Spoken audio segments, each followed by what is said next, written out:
Hello, it's me, Mario.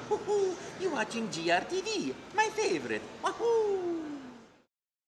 When you started out making The Witcher 2, what was the main vision that you had for the game? Well, the main vision actually came up straight from the feedback we've got from the community. We got around 1 million people registered, so the feedback is strong, I can assure that. So, well, people like the deep story. People thought, okay, you did hardcore RPG, the ones everyone did back in the days. Good, keep doing that. And we kept doing this. No, seriously, we rewrote the engine because we've had more ideas. We weren't able to implement all of these with Aurora, so we've got our own engine right now, and The Witcher 2 is still the same kind of game, but I think we executed it in a better way. Looking at it, what we've seen in a presentation here, right? Absolutely, it looks very impressive. But it looks much more. The Witcher, the first one, had the camera, it had everything that made it look like a hardcore RPG from the good old days, as you said. But now it looks more like an action RPG in the style of, with a camera behind the back and stuff like that. Is it still as hardcore as? Is there room enough in the game to make that kind of? I know what you mean. This is a faster game, slightly faster game.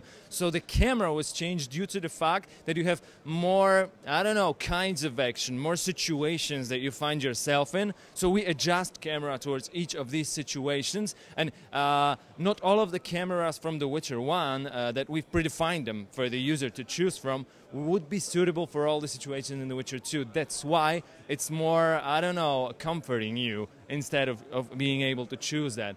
But the game, well, it might be faster because we have made the combat more available to everyone. But on the other hand, if there is anything we put the most stress in a game above anything else, it's a story, definitely. It is still a story-driven game. So what can you tell us briefly about the story of Witcher 2? Where are we when the game starts? All right. If you have played the first one, you know how it ends, and the second one takes right after the first one. So the event, well, there's like a 2-month or 3-month gap between these two games, but things that happen in the second game take right after the unsuccessful assassination attempt on the King Foltest. It turns out that there are people who want to kill kings, and you want to find out more about that. Not from the right start of the game, you have a chance to find everything, but soon it becomes the main thread of the game, and you find a lot about assassins of kings. How's it been building you're stressing over and over again, especially during the presentation, the non-linearity of the game, that it's filled with choices and so on. How's that been like building that part of the game? Well, since the ideas for showing nonlinearity, scripting the story, introducing the new threats to the player were the main reason for us to rewrite the engine.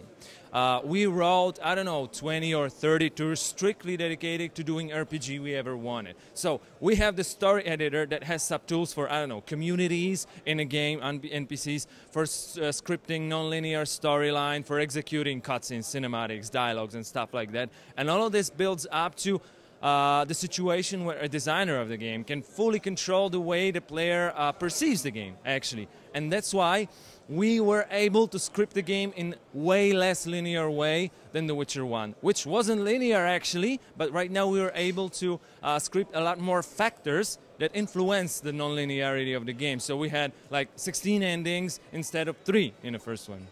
Can we give a more practical example of when the player might encounter that form of non-linearity? Any special situation you could describe?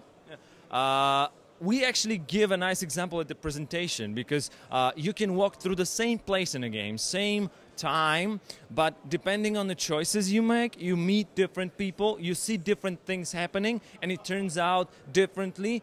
Even though you find yourself in the same place, you're actually thinking different things because we are showing like 2 ways to walk through the story. It's a prison break. You're escaping from the prison. We're showing 2 ways, but there are 4 different ones, and any major quest in a game is done in this way. So the game branches in many places, and it leads out to many different outcomes. So how much longer do you have until you think you're done with the game? the release of the game, yeah? Well, we're right now heading towards the very release that we have planned from the very beginning. It's Q1 2011, end of March.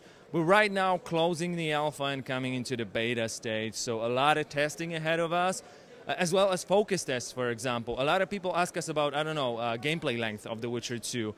Things like that are determined at the very end, so it's yet to come, the information about this. But during the beta testing and the beta stage of the game, a lot of things will be polished, and then at the beginning of 2011, we're ready to, you know, send the game to be manufactured. All right. Thank you very much for your time.